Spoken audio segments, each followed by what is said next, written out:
C'est l'heure du journal de l'Afrique, soyez les bienvenus sur France 24. À la une ce soir, les Lions de l'Atlas au sommet, ils ont battu l'Espagne au tir au but. C'est historique, le Maroc est qualifié pour la première fois en quart de finale de la Coupe du Monde. Les Lions de l'Atlas ont battu l'Espagne au tir au but. Les supporters sont aux anges. Écoutez-les au micro de notre envoyé spécial au Qatar, Cédric Ferrer.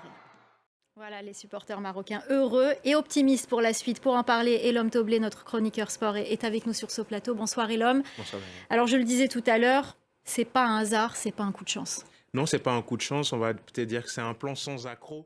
Et on va continuer à suivre le Maroc dans le journal de l'Afrique. Merci beaucoup, restez avec nous, puisqu'on va continuer on parlera tout à l'heure plutôt d'un autre sujet, football et l'homme. On va passer plutôt à cette autre actualité. Pour la première fois depuis sa création, le groupe français Canal+ ne diffuse pas les matchs de la Coupe du Monde de football au Qatar. C'est un groupe togolais, New World TV, qui a raflé les droits de diffusion pour toute l'Afrique francophone. La question est de savoir comment une chaîne togolaise a pu remporter l'exclusivité des droits de football à la surprise des professionnels. Élément de réponse avec ce reportage à Lomé au siège de New World TV. Il est signé Emmanuel Sodji et Raphaël Ntali. La clôture du sommet sur la paix en République démocratique du Congo après une semaine de négociations et plusieurs suspensions, notamment suite au massacre du Rutshuru. Les différents acteurs, y compris les groupes armés et la société civile, ont finalement signé la feuille de route censée mettre fin au conflit dans l'est de la République démocratique du Congo.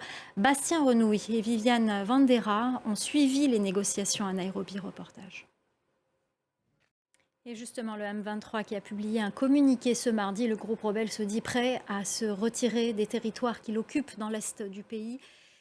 Et le Rwanda voisin hausse le ton. Kigali accuse la communauté internationale d'exacerber les tensions dans l'est de la République démocratique du Congo. Une accusation qui intervient après un appel téléphonique entre Paul Kagame et Anthony Blinken. Le secrétaire d'État américain a dit clairement que tout soutien externe à des groupes armés non étatiques en République démocratique du Congo doit cesser, y compris celui du Rwanda au M23. La correspondance à Kigali de Clément Diroma.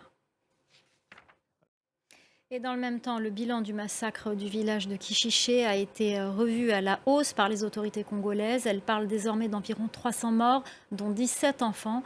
Le mouvement rebelle du M23 a pointé du doigt, rejette ces accusations. Kinshasa, qui ne compte pas en rester là, puisque la ministre de la Justice, Rose Mutombo, est en ce moment à La Haye.